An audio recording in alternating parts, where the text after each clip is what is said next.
তো গাইস আজকে এই 10টার দিকে আমি এখানে একাই বসে আছি। তো বসে থাকতে থাকতে ভাবছি যে আজকে দিনটা কিভাবে কাটাবো, তো গালে হাতে সেটাই ভাবছি। তো ভাবতে ভাবতে দেখি এই কলটা মানে কে লড়ি দিয়ে পালিয়ে গেছে, মানে বেঁকা হয়ে দাঁড়িয়ে আছে।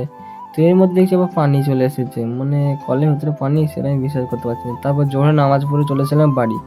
তো বাড়িতে এসে তারপর 4টের দিকে নামাজ পড়ে যাচ্ছি খেলতে। তো এখানে আমি চলে গেছি খেলার মাঠে। তো আমি খেলবো না, দাঁড়িয়ে ভান মারবো। তো তারপর এখানে দেখি ছেলেগুলো খালি ফটো শ্যুট করছে। তো সেটাই আমি দেখাচ্ছি, খালি ফটো শ্যুট করছে, সাইকেলে নতুন সাইকেল কিনে যাচ্ছে। তো সেটাই আমি এখন দাঁড়িয়ে দেখছি। তারপর আমি এইখানে চলেছিলাম, বসে আছি। তো थोड़ा थोड़ा इधर में थोड़ा थोड़ा সূর্য अंदर में जा रहा है। তো তারপর আমি সন্ধ্যের দিকে এনে চলে গেছি, মানে বসে আছি। তা মিনিমাম সাবস্ক্রাইব করো, বাই, দেখা হচ্ছে পরে।